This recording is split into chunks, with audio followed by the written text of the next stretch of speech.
thing. Like, Yeah, right. we don't know this person's situation. So if they think their time's too valuable for it, then that's their decision. Say no if you don't want to do it. There's really not much else you can do. I think the easiest way is to say, no, I'm sorry, I'm too busy. That's it. A simple one. Do you think it's wrong to keep track of, like, every time someone helps you or you help them and then be like, well, I helped you with this one, you have to call, and then try and call in a favour? Yes, I will say. But for me, it's more like if I can't be bothered doing something. Yeah.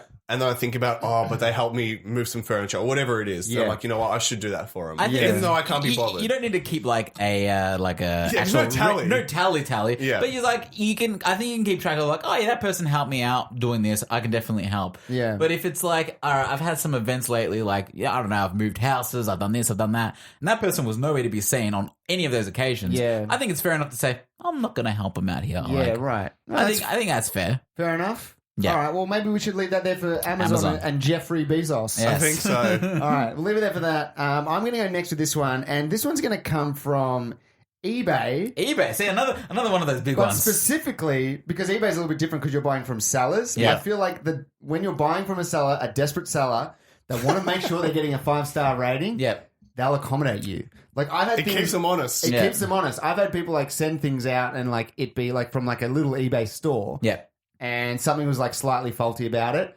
And they're like, no worries, just don't leave any bad feedback. Please don't hurt me. Yeah. Please don't. I'll send you another one. It's okay. You can keep that broken one as well. Like, completely okay. Send it free of charge. No worries. Yeah. That is such a good point. And it's awful because they're so desperate. And they're losing out. It's good that it keeps them honest. Like, I enjoy going, you know how, like, my reviews, you go and sort by negative ones. Yeah. And the sales always like, I wish you could have spoken to me about this before you left the review. Yeah. Now you've ruined my reputation. Yeah. Like, they're desperate. Yeah, exactly. Well, they're trying to start thing. a business here. If they're selling, like, if they're selling the same products, like a similar products to a lot of things on the market, it's all about what's 5 stars. The Realistically, thing is, it's already cheaper than everything anyway. Like on eBay, even if I had to pay for it twice, it's still probably cheaper than buying it from a store. What is your eBay rating? Out of curiosity. Oh, I think I've got a. Let me pull it up right now. I'm going to tell you. And does your eBay rating mean that much to you? My eBay rating, like, I'm pretty proud of it because I've had eBay for a while. Yeah. And I feel like I've got a good number. This boy right here? Yeah. 100%. 100%? I've never got lower than 5 stars. I think I've got 100% as well. But, like, I'm talking about, like, how many, like, good feedback, how many... If it's 100%, but one star... I haven't tallied my stats. Haven't tallied your stats? No. You need to tell your stats, Dave. I can't say I've been you need to whip your dick out and brag, all right? Who? On the table. Who cares about Our that? listeners want to know what your How rating many is. good eBay reviews I've got? Yeah. Not even I care. Well, my app's not even opening. It's frozen on me. So it doesn't matter. Either way, let's go from eBay. eBay writes in... eBay. Is it okay to be barefoot in college?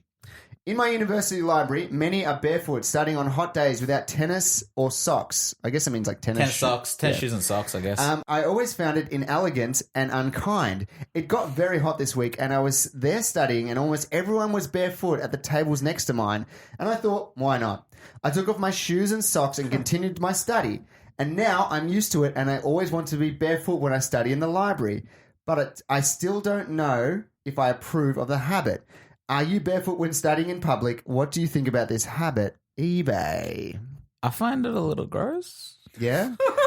We're talking about taking off shoes and socks here. Yeah, well, look, if you take off your shoes and socks, that's worse than if you just came in on thongs/flip-flops. This is a different scenario, though, because by him shedding his socks and shoes, right? Yeah. He became one with the masses. Yeah. Yeah. They were all doing that. Yeah. It's a different thing if everybody's got shoes on and then he did it. Yeah. If he was the instigator, yes, of but there was obviously one brave soul exodus there who took their shoes off. Yeah, the pioneer. Yes, they bared their soul, so to speak. Yeah, and then oh my god, and then people followed suit. Yeah, people were like, this is a good idea. And were they just saying it was really hot? Was that why they were doing it? Was really hot, and he's just like, well, look, if I'm going to do it any day, it's going to be today. It's going to be the stinker. Well, you know how I talk. We've spoken about my feet before and my shoe policy at work, which I no longer do because I felt embarrassed after I spoke about it on the podcast. Of course. Remind me what you do. You take I would take my shoes off at my desk, but I keep my socks on. Yep. And you can't see under my desk because, as I've said, I run hot in the feet. Yeah, that's fair. No, so I get that. Let the puppies air out. Let the puppies air out. You need a bit of breathing. The socks is another level, though. I feel like that's when the stench really... Yeah, right? I'm sorry. That must be a pungent room. But, that room would smell like the gorgonzola cheese. Yeah, it would. The thing is, it's not exactly like the foot that might smell. It's like the shoe that is now... All of it. But like the shoe that is has encased the smell. Sweat and smells. It's got that wide gaping hole that's just breathing out that caca smell. Okay, so what would you guys be more comfortable about? Let's say you go into the study room. Yep. Would you feel more comfortable if everybody had their tops off or their socks and shoes off? Depends. If they all walked in, no socks and shoes from the get-go, that's I'm cool with. Like, that's fine. Like, if you're taking your shoes and socks, that's when your feet get sweaty. You don't like seeing the shoe come off. Yeah. It's the shoe coming off that's the problem. Oh, okay. Because that's where, like, it's encased in sweat and then you've released the kraken of your feet. Pandora's box is being opened. Pandora's shoe box is being opened. Yeah. In the, that's fair. That's what I don't like. Yeah, that's a good point. And if everybody's topless, again... that's still a bit weird. It's weird for a study room as well. It is. It's like everybody's studying. Well, if it's summer, it's no different to be like being poolside. What about, with shoe, like let's say shoe-related etiquettes and like the different types of shoes. Yes. Where do you feel comfortable, like where do you draw the line with like, let's just say slippers? Yep. Do you ever wear slippers out of the house? Is it ever okay to be barefoot out of the house or slippers out of the house? What shoe suits what scenario? I embraced my European heritage last night when I got some pizzas and I did the sandals with socks. Oh, yeah. Which I've never done in public before. Long pants? With long pants. Interesting. I've never done it. I may have even laughed at that look in the past. Was that a convenient thing to be like... I laugh at that look still now. Yeah. It's still a funny look. You had shoes on during the day and then you're like, I need to head out. I need to slip on some sandals. Yeah, just quickly. Just get out of the house. Yeah. Go get the Zayas and then come back to the house. And do you reckon anyone looked at you and thought, what's going on there? Maybe, but they didn't vocalize it, so I'm okay. Damo Shane was just like, you know what? I don't care. Anybody I see right now, they can judge me all they like. I don't care. Yeah. What about you, Tom? Oh, I feel like Tom's a very well put together person. He is pretty well put together. No, I think like I wouldn't wear slippers outside of the house. No, I wouldn't. I've done it multiple times. Like an Ugg boot or a moccasin. Barefoot? Have you gone anywhere barefoot? I might go to like the end of the property. Like I'd go to like the mailbox maybe. I think that's fine. The furthest I've gone barefoot was when I had a pool. I was living with my parents and I have a pool, whatever it was. Like, we got to go to the shops. I'm like, I can't be fucked putting on... Oh, you walked barefoot all the way to the shops? Wow. No, into my car. Oh, well, that's and there's like wet footprints through like aisle 12. And all that. But then did you walk into the shops with bare feet then? Yeah. Oh, interesting. See, I don't know if I've done that, and it was a hot day, and I was just like, I can't be fucked. I've done that before. I felt weird. I've only done it once, and that was it. But I have done it. I feel like whenever I've seen people barefoot, I'm like, what's your story? Yeah. Like there was a guy. Are you a hobbit? Yeah, right. Yeah. Are you off to Mordor? Yeah. We had there was a guy that like I was mowing the lawns, I think, and a guy crashed his car in front of our house. Yeah. Like he smashed into a light pole. And the pole fell down and everything. Ooh. And it was like massive burnout and everything, like skid and crash and everything. He gets out of the car and he was barefoot. And I was like, what's your story? Yeah. He's like, oh, man. He's like, oh, the brake slipped. And he was trying to give excuses and stuff like that. He's like, I'm just on the way to my missus's house and everything. The brake slipped because he had no grip. Shoe, yeah. You needed some traction there on your feet. Yeah. But I was like, he was going to his girlfriend's house and he didn't have shoes on. Like, is it illegal to drive barefoot? I'm pretty sure you can't. I don't think you're allowed to. You may have to wear some kind of shoes. It's interesting though because if you're wearing thongs, like I can't drive with thongs. Thongs are horrible to drive with. You can't drive with thongs. I have to take my thongs off and drive barefoot. I don't think it can be loose shoes. My girlfriend, like, because she wears heels sometimes, she has a driving runner that she puts on and like changes into for driving and then changes back a lot of the time.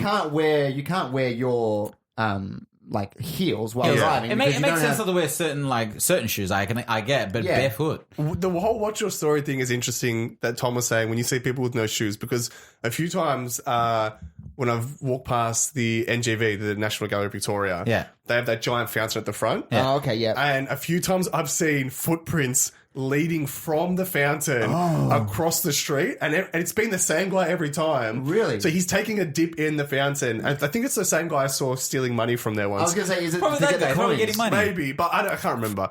And I've like I've followed the footprints, and I can see him just crossing the street. So he's gone for a quick dip, and then he's just like wandered into the wilderness. He's the NGV dippy bandit. He's possibly like homeless looking for money, and that's potentially scrounging a couple of coins. Whose money is that? It's the It's the money. NGV, when they clear it out. I did some research into this. It basically becomes their money. Okay. A lot of the time they put that back into the actual gallery. Fountain or upkeep. Okay. Shoe policies at your house though? At my house? Yeah. I mean, you guys took the shoes off at my house. Yeah. I didn't ask you to. I had dirty shoes. I didn't want to dirty your carpet. He's like, otherwise I'd be fucking walking through Don't the worry, hallways. man. There will be shoes everywhere. It doesn't bother when people me. wear shoes in your house? No, I don't have any Apparently, problem. it's like, I don't know if I've talked about this, but on Reddit, whenever I see something on Reddit where there's people with shoes in the house, the people from the UK comment and say, "What is with you Americans and wearing shoes inside the house?" Heathens. Like, it's always something that's like, it's it's a British thing? Or a British thing, I think, to be like, you don't wear shoes in the house. But the Americans are just like, it's an American thing to wear shoes in the house. I don't give a fuck But I about wouldn't divide it into like that or not. But apparently for some people... Nah, I'd rather no. I don't care. I'm not a man who cares about what footwear you wear in my house. Tell me what you guys think about this. Yeah. When I go to gym, when I get home, I will not sit on anything in my house. I will go straight to the shower and... In your sweaty pants, Yeah, I'll take my clothes and go straight to the shower. I get it. Because I'm like, it's not only my sweat, but an amalgamation of all the other sweat that touch those machines. So you're saying if you just went for a run, you'd be a little bit more okay with it? I'd be a little bit more okay with it. But because you're I don't sitting care on if it's my sweat. Okay. You're sitting on a bench that's like soaking up into your pants. It's like 10 layers deep. Yeah, That's a good I'd point. rather not sit on a couch if after being sweaty, even if it's just myself. Because it's hard to clean the couch. I wouldn't, but I feel less gross about it. Yeah, I'm with you on that. Like, yeah, I think what you need a... You need a shower. Especially at gyms. There's like a lot of... There's a lot of weird smells going on There's a there. lot of liquids out and about. And a lot of people who don't wipe down machines. Oh, no, never. No.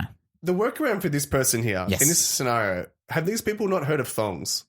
Yeah, maybe not. Flip-flops for the Americans. Flip-flops. But like thongs are essentially not wearing shoes. Yeah. Like if I was... It's a weird psychological thing, right? I think if I went and sat down next to someone and saw that they had their shoes and socks off... Yeah.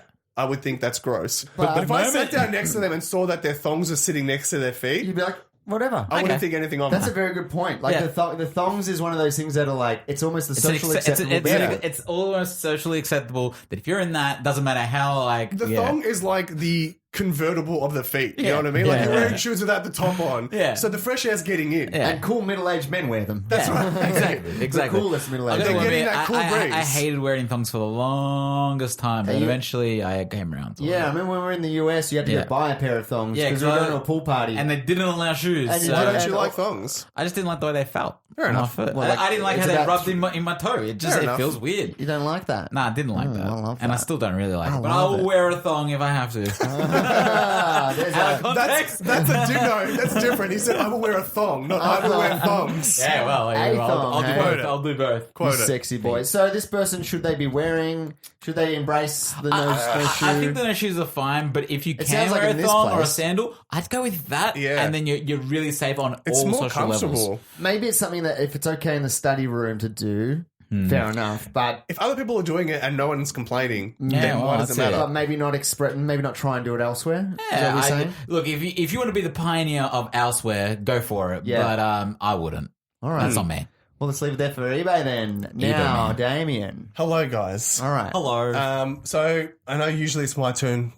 I do a question now, right? You do, yeah. That's But how I it thought works. I was going to change things up. Oh, no. I actually have a new segment that I want to introduce to the show. Damn. Let's see how it goes. Yeah. But I kind of feel like I should shout out a company as well, seeing as that's the... I don't need to name a question You asking. don't need that. to, yeah. But I will say... I will shout out the appliance company called Blanco. Oh. Only because, all right, so me and my partner moved into the house. We realized our oven was missing all the, temperature. I'm trying to say it. the Dials, dials the and All knobs. the dials were missing the print of like how hot the degrees were. Oh. Jim's cooking things on I didn't really know, weeks. I didn't even know if it was fan force. All that stuff had been wiped off. Really? So we didn't notice that until we moved into the house. So I looked online and all these people complained about the same thing with this particular oven it that removes. I wiped it twice and then all the info disappeared. Was it written in a whiteboard marker or No, something? seriously. It just came straight off. So I actually contacted the company directly and said, can you guys help me out? And the lady, some lady got back to me and said, do you know what? We actually have no record of the dials on our system. It's all blurry. So you know what? It's come off on ours. Yeah. She's like, I actually have a friend who owns this oven and I'm seeing her this weekend. What? So I will go and take some photos for you. What if it's rubbed off on that? Well, no, she seemed pretty confident. She's like, I will go take photos for you and I'll send them to you when I get back. Whoa. So she did that. But in the meantime, I found somebody selling the oven on Gumtree. And I saw in the pictures that it had the info. Yeah. So I acted like I was interested in the oven and said, can I get some close-up pictures of those dials? No. Show me them dials, baby. And they took all these really elaborate photos of the dials. I bought a label maker and made all the info and stuck it on the And other. like, hey, so Damien, when are you going to come look at it? Are you still interested? And you just like never wrote Radio back. silence. Ghosted them. I felt guilty. Block, delete. And then like 2 weeks later, that Blanco person came through with the photos. But Wow. I didn't need it by then. Wow, so both Gumtree and Blanco.